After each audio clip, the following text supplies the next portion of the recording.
HBO presents One Night Stand with comedian Bill Burr.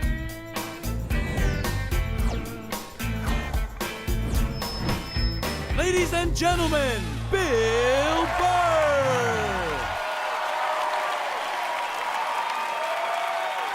Thank you.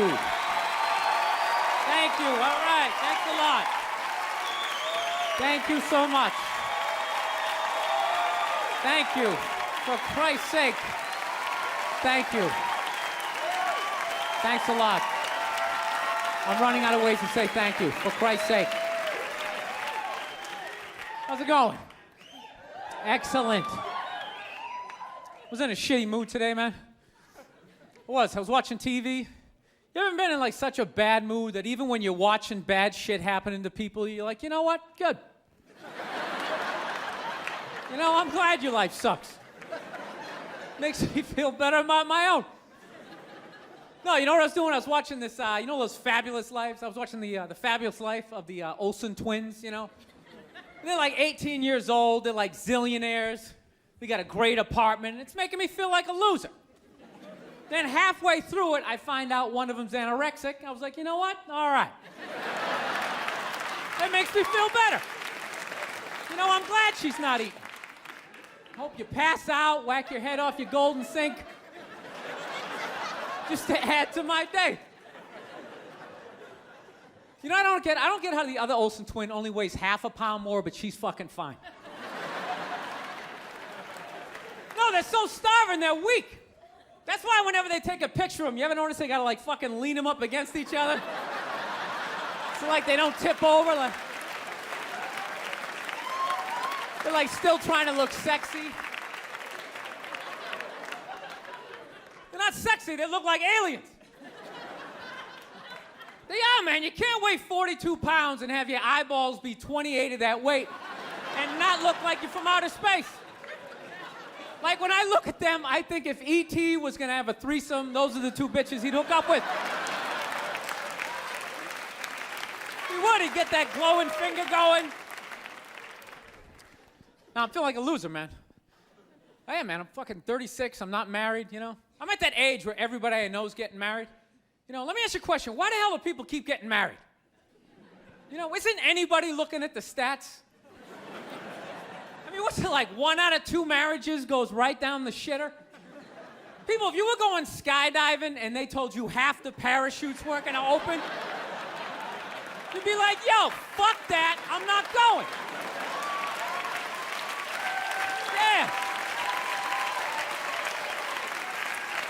No, it's like, I don't like those odds. I get a 50% chance of splatting on the ground. I'm not doing it, right?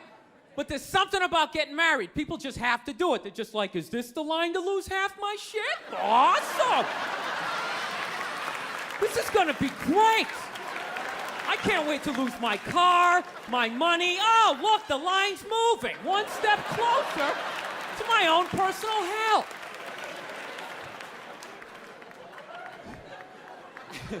No, I don't think I could ever get married, man. Married dudes freak me out.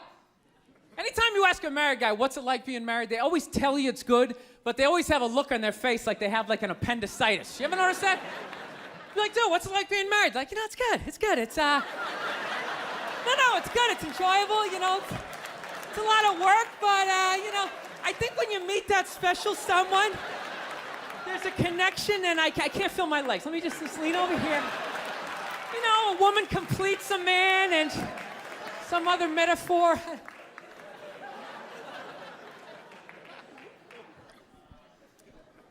No, you know what freaks me out too, really? When you go to a man's house, there's nothing in there, a married guy's house. When you walk in there, there's nothing in there that even suggests a man even lives there.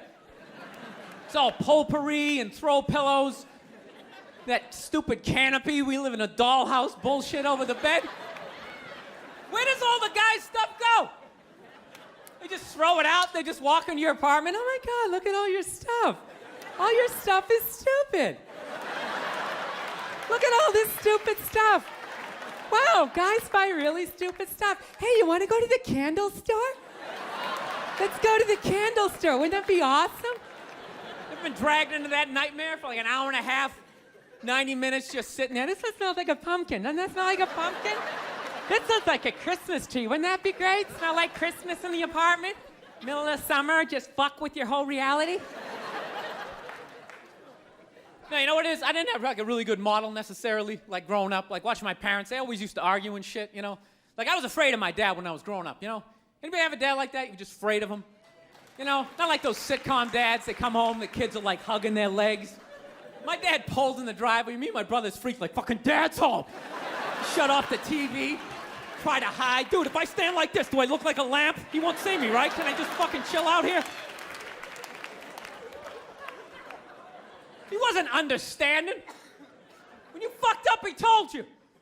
He didn't sit down, well, we're gonna work it out. We'll just, you know, I still love you. He looked, you, what the fuck is wrong with you? Jesus Christ, you're an idiot. Weren't you even paying attention? Oh, bullshit. Christ, you're just like your mother. You're fucking out to lunch. That was my dad. No matter what he was bitching about, somehow he would make it about my mother. It would have nothing to do with her. He could somehow find a connection and spin it back. He'd be saying, oh, is it raining out? Oh, for Christ's sake, I don't need this shit. Christ, it's the same goddamn thing with your mother. That woman is a fucking cloud hanging over my life. Anytime you got an idea, Christ, she shits all over it. No, he was hilarious. He used to work all the time, so he didn't really have like any friends or anything. So he used to talk to me when I was 8 years old like I was a fucking bartender. Just dumping all his shit on me. Like playing in the sandbox, he'd be coming up there. I tell you, I don't know what the fuck I ever got married for. I'll tell you, man, I'm gonna get the fuck out. I swear to God, one of these days, I'm gonna get in the car, I'm gonna fucking drive out of here. Your mother's a bitch, Billy. Do you realize that? The woman is a fucking bitch. Is that too real for you guys? You fucking know what I'm talking about.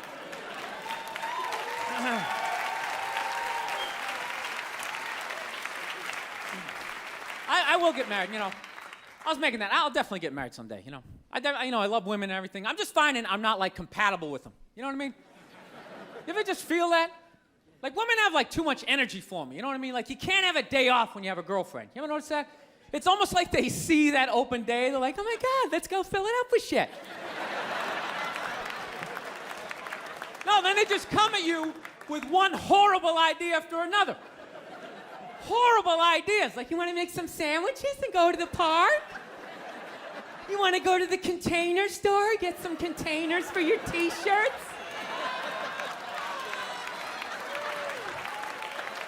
This is the worst one. You ever get this one? You want to go to brunch? You want to go to brunch on Sunday? And inside you're like, fucking no! But you can't say that, right? You gotta keep them happy. So what do? You agree. Like, yeah, let's go to brunch. What a great idea. Why would you want to sleep in on a Sunday when you can go pay $18 for eggs? Now you're thinking. Now you're thinking. Then we can sit around and listen to your friends have moronic conversations about the eggs. Like, is that pesto? Is that pesto in your omelet? Oh, it's asparagus. It's asparagus. I thought it was pesto. Oh, you just want to flip the whole fucking table over? It's horrendous. I'm trying to learn to pick my battles when I date girls. I usually argue with women all the time, man. I'm stupid like that, you know? Like, I dated this girl one time. She was, like, really into, like, women's issues. So we used to always have these dumbass arguments. Like, one time she came up to me and she goes, okay, explain this to me, Bill. Why does a guy make more an hour to do the exact same job, huh? I go, I'll tell you why. Because in the unlikely event that we're both on a Titanic and it starts to sink, for some fucked up reason, you get to leave with the kids and I have to stay. Yeah, that's why I get the $1 more an hour. No, think about it. If there's a house fire, it's always women and children first. I gotta stand there with like the back of my shirt on fire going, let's go, people, let's go, let's go. So that's how I look at it. No, it's $1 an hour surcharge. that if something fucked up happens, either I can't leave or I gotta like get in the way of it to give you a head start, like rabid dog, run honey, 1 Mississippi, 2 Mississippi. You hear a bump in the night, I gotta go check it out, like yes, he does have a knife. Anytime there's a hostage situation, who do they negotiate for first? Well, at least let the women and children go. Well, what about me? Bullets hurt me too. Why the fuck do I gotta stay in the vault?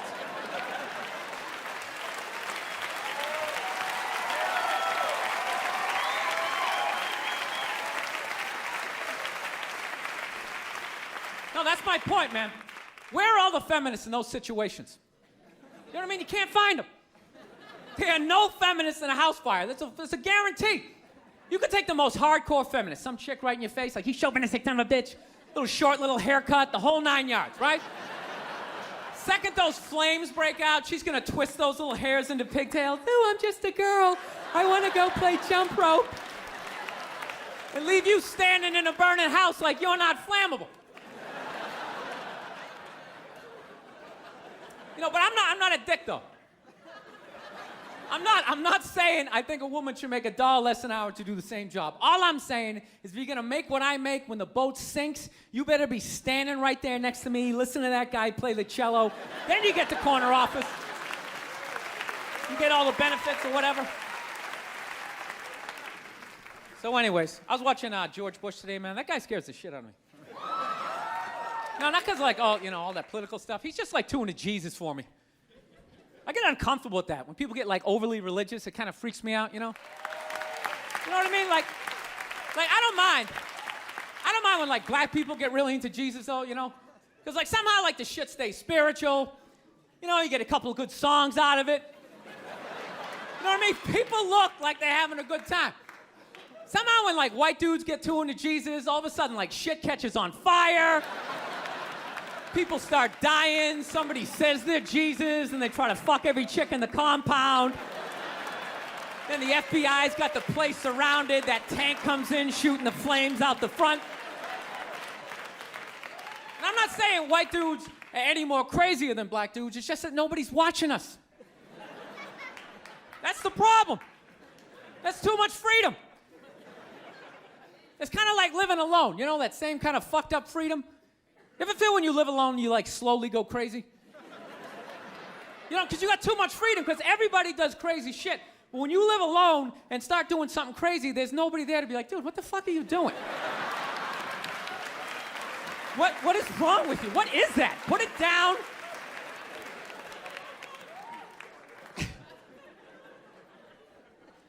My girl's actually, she's really like religious. She goes to church every week, and I never go, and it freaks her out. She's like, why don't you go to church? You don't believe in God and heaven and hell and all that stuff? Why don't you go? And it's not because I don't believe in a higher power. I definitely do. My thing is when I go to church, I can't get past the fact that I'm just listening to some fucking guy. You ever think of that shit when you go in there? That's just some dude. And people are like, no, that's a special guy. No, it isn't. It isn't. He didn't like levitate down from the ceiling like, oh, this white light around him. Why would you listen to another human being tell you where you're gonna go when you die? It's just like, dude, have you ever been dead? No, great. So wouldn't it be safe to assume that you wouldn't have the slightest fucking idea what you're talking about? Yeah, you're making it up. You're making the shit up. You're not fooling me with the robes and the candles, speaking in Old English. He said it under you. Shut the fuck up. You don't talk like that. You're just some guy. Your name's Jerry. You played soccer. You got your ass kicked in gym class, and now you're doing this.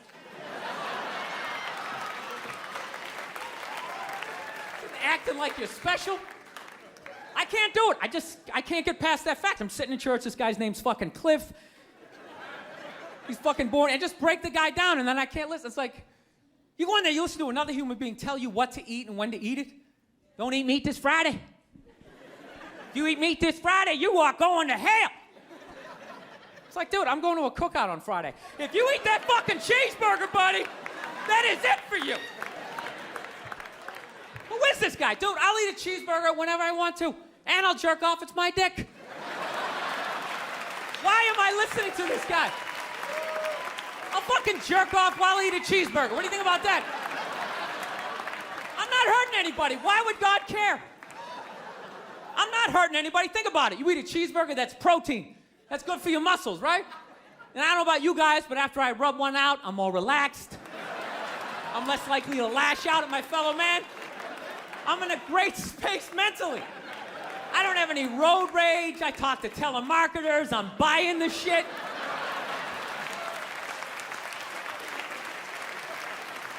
I think they just make it all up. But it's weird though, because I'm kind of feeling this thing, because I haven't been in church in a while. I'm kind of feeling like, I want to go back, but I need a new religion, man. That's why I'm kind of between religions right now. Like I used to be Catholic, but I can't be Catholic anymore, I mean, once they started fucking the kids, I was just like, all right, dude, you know what? I'm out, okay? You guys party way too fucking hard for me, okay? I got off at about 22 exits ago. I didn't see that page in the book. I don't know what you guys are doing. I can't believe they're still in business. People are still showing up. Name one other business that could survive that shit. You think if they were fucking kids at Walmart, they could sell rakes the next day? And just try to play it off like, yeah, we hit a little prom in aisle 8, but we got some slacks over here. We got kitchen appliances. We got some hula hoops.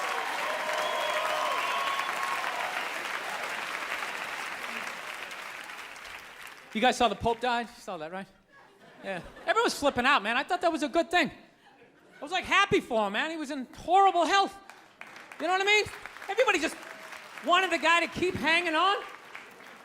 It's ridiculous. They're like wheeling him from room to room, and people are still flipping. Oh, God, I think he's gonna die. I think he's gonna die. I'm so... It's like, well, I think he's gonna go to heaven. I mean, it's gotta be better than that shit. I bet the last 2 months of his life, he was just sitting in that chair going, God, I wish the world would stop praying for me. Just fucking let me go. Good Lord. I skied till I was 78. I had a great life. Move on. So they got a new pope now. They picked another old white dude, And they were actually in the running was this black dude from Nigeria, right? They were actually considering making him the pope. And I was kind of hoping he was going to win, Not because I give a fuck either way. I just wanted to see all the black comics doing bits like the next day, like, oh, white people scared now? White people is scared now? Yeah, the Pope is black and shit. It's gonna be a whole different story. He's gonna come in with the hat to the side. Music's gonna be pumping. White people in the front row, gee, I don't know what the fuck's going on. Because when black people go to church, couldn't you just feel it? That was like a half-hour material that went out the fucking window the second they picked another white dude. It was endless.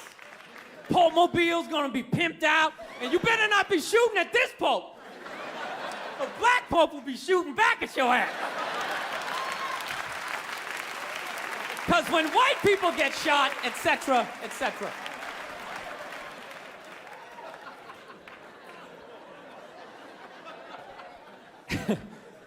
Actually, I had this black dude moved in my building, man. Lives on the same floor as me. He's one of these dudes. Every time, he's hilarious. Every time he says some shit, right after he's done saying the shit, he repeats like the most important part of like the previous sentence. It's hilarious. Everything he said will be like, yo, my man came in, he put that shit on the table. Put it on the table! It's hilarious. Everything he says. Yo, this country's at war, son. War! I'm just looking at my friend like, dude, did you hear him the first time? Because I heard him the first time. I was smiling, I was nodding. Am I fucking supposed to do that? I mean, what am I supposed to do?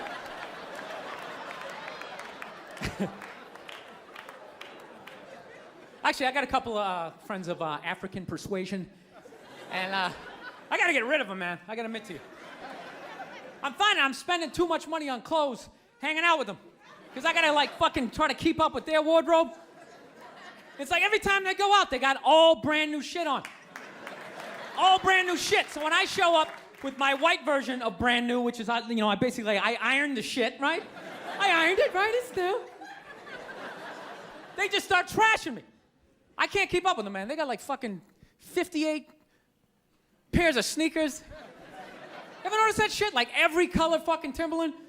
And I don't give a shit what fucked up color their shirt is. They got a pair of shoes to match it and a hat. It's like a rule or something. They're the worst. Even when you wear some new shit, there's like some sort of rule that you gotta like space out the amount of time within which like that you wear it. Because God forbid you wear the same shirt within a 10-day period, one of them's gonna notice. All of a sudden just look at you funny like, this motherfucker's got the same shit he had on last Tuesday. And then the whole car's like, oh shit! Then everybody just starts making fun of your fucking clothes. First they do the math, like, what was that, 5 days ago? 5 days? This motherfucker got 5 shirts. He got 5 shirts. And they start breaking it down. Yo, his first shirt be saying Monday, next shirt be saying Tuesday. Yo, on the weekend, he ain't be wearing no shirts.